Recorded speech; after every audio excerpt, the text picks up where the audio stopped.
Last night, what are the bullet points for you, Scope Man? Yeah, I thought the Knights last week had more in them. When I was watching that Tigers game, it was super frustrating if you're a Knights fan, if you're a Knights player, if you're Adam O'Brien. But I felt like there was some points in them, and they just maybe were a little bit, excited about round one. The Dylan Brown chat hadn't been confirmed, but it had been happening for 3 weeks now. So maybe there was a little bit of added pressure in and around that. They escaped Campbelltown with 2 points that they shouldn't have had, really. Correct. Because they didn't play well enough they did play well enough to win the 2 points, but they were, pretty lucky to escape in the end.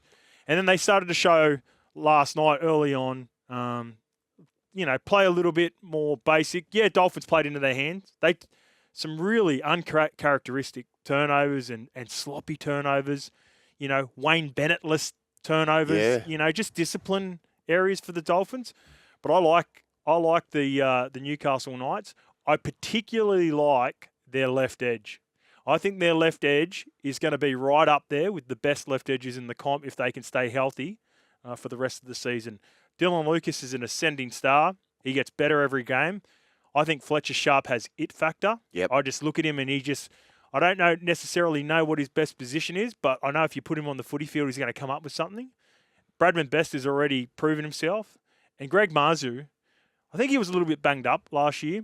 He had some issues. I think, a lot of pressure was placed onto him after Dom Young left. And, they were too reliant on him for yardage carries. And he just looked a little bit off. He looks great to start the year. He does. And then obviously Kalyn, he dictates everything well, or everything good that they do at Newcastle comes through Kalyn. So if that left edge can be a proper threat for him, then that allows Kalyn to float down the right a little bit more. And he had some joy and was able to get Schiller into the game, Dane Gagai into the game. So, yeah, that's a watch for people. Pay attention. Fletcher Sharp, he's a real player. Yeah, I don't disagree with that. And you know what?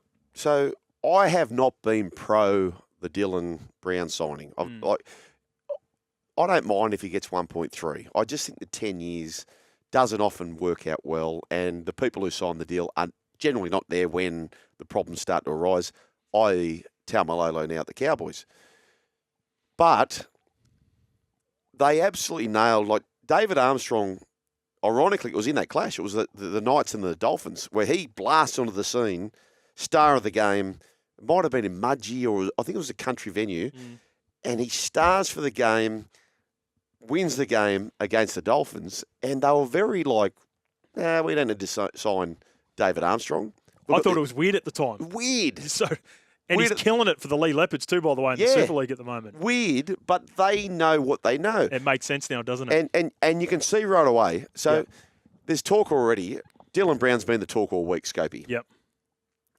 So now the talk goes to Lockie Galvin. Dylan Brown's going to play Lockie Galvin on Sunday afternoon, so that's a big one coming up as well.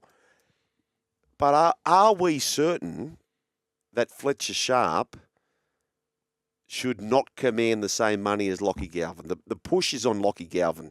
But are we absolutely confident and certain that Lockie Galvin will have a better and bigger career than Fletcher Sharp? I've got no idea. I can't definitively say that. No, I like what I've seen out of Fletcher Sharp. Yeah. I think the Knights re-upped him for a couple of years last year.